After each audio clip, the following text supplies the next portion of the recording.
Hello students, welcome back to my channel. अगर आपने अभी तक मेरे चैनल को सब्सक्राइब नहीं किया है तो जल्दी से चैनल को सब्सक्राइब कर दीजिए। और आज की वीडियो में हम क्रिएटिविटी का आगे का टॉपिक पढ़ेंगे। हम ऑलरेडी क्रिएटिविटी का मीनिंग, उसके objectives, phases of creativity, stages and process of creativity कर चुके हैं। अब हम बात करेंगे फैक्टर्स ऑफ क्रिएटिविटी के बारे में। तो चलिए शुरू कर लेते हैं। कुछ फैक्टर्स होते हैं क्रिएटिविटी के भी। सबसे पहला फैक्टर है एक्सपीरियंसेस। एक्सपीरियंसेस क्या होते हैं? जब एक इंसान को बहुत ज़्यादा एक्सपीरियंसेस अपनी लाइफ में होते हैं तो वो और ज़्यादा क्रिएटिव बनता है। एक्सपीरियंसेस वो चीज़ें होती हैं जो हमारे साथ जो भी चीज़ हो रही है उनसे हम सीखते हैं, अपने सिचुएशन से, अपने एटमॉस्फेयर से सीखते हैं। एक्सपीरियंसेस की प्लेयर होते हैं क्रिएटिव थिंकिंग में। जितना ज़्यादा आप अपनी लाइफ में एक्सपीरियंस करते हो उतना ही ज़्यादा वो आपके थिंकिंग को इन्फ्लुएंस करता है। ये एक्सपीरियंसेस आपके आइडियाज़ को और आपके क्रिएटिविटी को डिफ़ाइन करते हैं, जो कि आपके काम के द्वारा दिखता है। नेक्स्ट फैक्टर है फियरलेसनेस। फियरलेसनेस मतलब किसी भी चीज़ का डर ना होना। फियरलेसनेस एक मेजर फैक्टर है जो कि एक इंसान की क्रिएटिविटी को बहुत ज़्यादा इम्पैक्ट करता है, अफेक्ट करता है। एक पर्सन जो सोचता है कि वो क्रिएटिव ही नहीं है तो वो कभी भी क्रिएटिव हो भी नहीं सकता है। यहाँ मतलब है कि अगर आप जितना ज़्यादा नेगेटिव सोचोगे आपके साथ वैसा ही होगा। अगर आप ये सोचते हो ना कि मैं ये काम कर ही नहीं सकता हूँ तो आप वो काम कभी भी नहीं कर पाएंगे। तो इसीलिए डर नहीं होना चाहिए। अगर हम कोई भी काम कर रहे हैं हमें कॉन्फिडेंस होना चाहिए कि हाँ हम ये काम पूरा कर लेंगे। तो अगर आप पॉजिटिव सोचते हैं तो आप उस काम को ज़रूर पूरा कर भी लेते हैं, लेकिन अगर आप बहुत ज़्यादा नेगेटिव सोचते हैं तो आप उस काम को कभी पूरा नहीं कर पाते हैं। डाउट होना ठीक है, हैविंग डाउट इज़ ओके, लेकिन इतना ज़्यादा वरे हो जाना, इतना ज़्यादा टेंशन ले लेना और अपनी सक्सेस पे विश्वास ही नहीं रखना, फेथ ही नहीं रखना अपनी आइडियोलॉजी पे, शो करता है कि आपको अपनी सक्सेस पे फेथ नहीं है, आपको बिल्कुल भी विश्वास नहीं है कि आप कभी सक्सेस भी होंगे। एक्सपर्ट कहते हैं कि be fearless with your creativity. अपनी क्रिएटिविटी के साथ फेयरलेस रहो, डरो नहीं, and you will open more doors for new ideas. जितना ज़्यादा आप नहीं डरोगे उतने ज़्यादा डोर्स आपके लिए, नए आइडियाज़ के लिए दरवाजे खुलते ही चले जाएंगे। नेक्स्ट जो फैक्टर है वो है डिज़ायर। डिज़ायर मीन्स कुछ भी पाने की इच्छा होना, नीड होना, राइट। डिज़ायर एक फैक्टर है क्रिएटिविटी का जो ऑफन ओवरलुक किया जाता है कई बार, लेकिन ये विटल है एज एनी अदर क्राइटेरियन। जैसे कि कोई और क्राइटेरिया, कोई और फैक्टर इम्पॉर्टेंट है ग्रो करने के लिए एज अ क्रिएटिव इंडिविजुअल, वैसे ही डिज़ायर भी बहुत ज़्यादा ज़रूरी है। जब तक आपको सनक ही नहीं होगी, जब तक आपको इच्छा ही नहीं होगी किसी चीज़ को पाने की, तो आप उसे पाएंगे कैसे, राइट। साइंस ब्लंटली कहती है कि if you simply don't want to change things, अगर आप चीज़ों को बदलना ही नहीं चाहते हैं तो आप कभी बदल भी नहीं पाएंगे।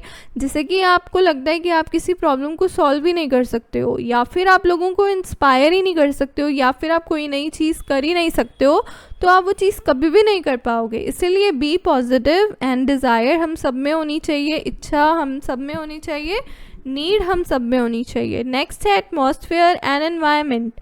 हमारे आसपास का वातावरण जो होता है ना वो भी तो हमारी क्रिएटिविटी को बहुत ज़्यादा अफेक्ट करता है।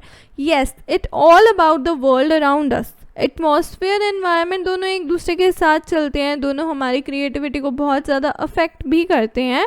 Although innovation and creativity variety of settings से इमर्ज हो सकते हैं, सिचुएशन से इमर्ज हो सकते हैं, लेकिन कुछ एनवायरनमेंट्स होते हैं जो कि ज़्यादा कंडक्टिव होते हैं क्रिएटिव प्रोसेस के लिए, या कंड्यूसिव होते हैं क्रिएटिव प्रोसेस के लिए। इन वन लार्ज स्टडी ये फाउंड किया गया है कि अगर आप टास्क ओरिएंटेड हो एंड आप एक्सटर्नल कम्युनिकेशन में एंगेज रहते हो तो आपका एक स्ट्रॉन्ग रिलेशनशिप डेवलप होगा क्रिएटिविटी और इनोवेशन के बीच में। नेक्स्ट है space and time. Space and time भी एक फैक्टर है क्रिएटिविटी का।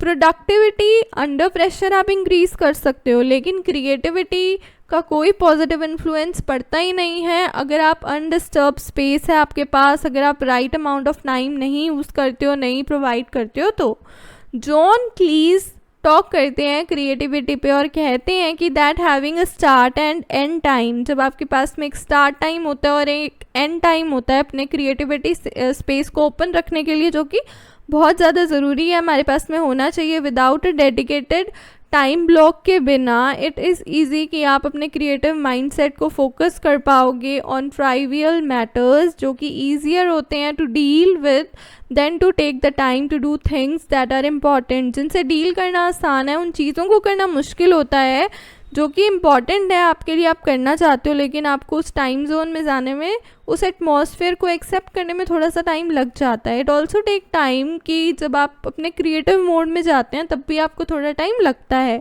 ही says that you must realise that it will take time, कि अगर आप कुछ भी अचीव करना चाहते हो ट्रूली जो ओरिजिनल है एंड क्रिएटिव है, तो उसको अचीव करने में, उसको उस गोल तक पहुंचने में टाइम तो लगता ही है। There is a sense of discomfort भी होता ही है, लेकिन स्पेस और टाइम अगर आपके पास है और आप अच्छे से मैनेज कर पा रहे हैं तो ये क्रिएटिविटी का बहुत इंपॉर्टेंट फैक्टर है, जो कि आपकी क्रिएटिविटी को बहुत ज़्यादा इम्पैक्ट भी करता है। नेक्स्ट जो फैक्टर है वो है कॉन्फिडेंस। कॉन्फिडेंस होना हमारे अंदर बहुत ज़्यादा ज़रूरी है अगर आपको क्रिएटिव होना है। तो क्लीज पॉइंट आउट करते हैं that you can not be created. अगर आपको डर लग रहा है ना किसी चीज़ से, कि आप कोई भी काम करने जा रहे हैं और आपको ऐसा लग रहा है कि भाई ये काम तो गलत ही होगा या फिर मेरे से गलतियाँ हो जाएंगी तो क्या होगा, तो आप वो उस काम को आप कभी नहीं कर पाएंगे, आप क्रिएटिव हो ही नहीं सकते हैं। While you are being creative, जब आप क्रिएटिव हैं तो यू शुड नो कि जो भी आप काम कर रहे हो ना वो गलत नहीं है, वो सही है, आप सही कर रहे हो। आपको अपने काम पे विश्वास होना चाहिए और वो काम जेन्युइनली सही भी होना चाहिए। गलत काम तो किसी को भी नहीं करना चाहिए, लेकिन अगर आपको क्रिएटिव होना है तो यू शुड हैव कॉन्फिडेंस। आपके अंदर कॉन्फिडेंस लेवल बहुत ज़्यादा होना चाहिए। नेक्स्ट है humour. Humour, sense of humour होना भी एक क्रिएटिव पर्सन में बहुत ज़्यादा ज़रूरी है। लाफ्टर एक क्विकेस्ट वे है to get from a close mode से आप ओपन मोड में जा सकते हैं। क्लीज ने पॉइंट आउट किए हैं, पॉइंट आउट द कॉन्ट्राडिक्शन, कि जो हमारी सोसाइटी है ना वो कई बार लाफ्टर को एक टैबू समझ लेती है, गलत समझ लेती है। क्यों? क्योंकि कई बार क्या होता है, ऐसी सीरियस सिचुएशन होती है, अगर उस सीरियस सिचुएशन पे कोई इंसान हंस दे तो उसका मजाक उड़ाया जाता है, ठीक है। और कोई इंसान बिना किसी सिचुएशन के ही अपने में ही हंस रहा है, अपने हेल्दी रहने के लिए भी हंस रहा है, तो भी उसका मजाक उड़ाया जाता है। लेकिन ये ऐसा नहीं है, कई बार लाफ्टर भी ज़रूरी होती है क्रिएटिव सॉल्यूशंस के लिए। उन सीरियस डिसीजंस में, उन सीरियस सिचुएशंस में हमें लाफ्टर भी यूज़ कर सकते हैं क्रिएटिव सॉल्यूशंस को फाइंड आउट करने के लिए। अब हमारे पास कुछ और भी फैक्टर्स हैं ऑफ क्रिएटिविटी, जैसे कि प्रॉब्लम की सेंसिटिविटी को समझना ज़रूरी होता है, फ्लेक्सिबिलिटी होना ज़रूरी है, कि मतलब आप कोई भी आइडिया सोच रहे हो तो वो फ्लेक्सिबल होना चाहिए, कि जैसे ही कोई सिचुएशन में या कंडीशन में चेंज आए तो अपने आइडिया को आप इमिडिएटली चेंज कर लें। फिर है नेक्स्ट इलैबोरेशन। इलैबोरेशन का एक फैक्टर आपके माइंड में होना चाहिए कि आप चीज़ों को इलैबोरेट करके देखें, सिर्फ एक बाउंडेशन में ही चीज़ों को ना देखें। फिर है फ्लुएंसी। फ्लुएंसी मीन्स फ्लो में सारी चीज़ें आप देखें, आप कर पाएँ। रीडेफिनेशन भी ज़रूरी होता है कि चीज़ों को हम रीडिफाइन करें, अपने हिसाब से सोचें। एब्स्ट्रैक्ट एबिलिटी भी ज़रूरी है, एबिलिटी टू अरेंज करना भी ज़रूरी है, कोहेरेंस एबिलिटी भी ज़रूरी है, ability to synthesis and closure भी ज़रूरी है। सो अगर आपको वीडियो अच्छी लगे तो वीडियो को लाइक करना, शेयर करना ना भूलिएगा, चैनल को सब्सक्राइब करना ना भूलिएगा एंड बेल नोटिफिकेशन को दबाना ना भूलिएगा।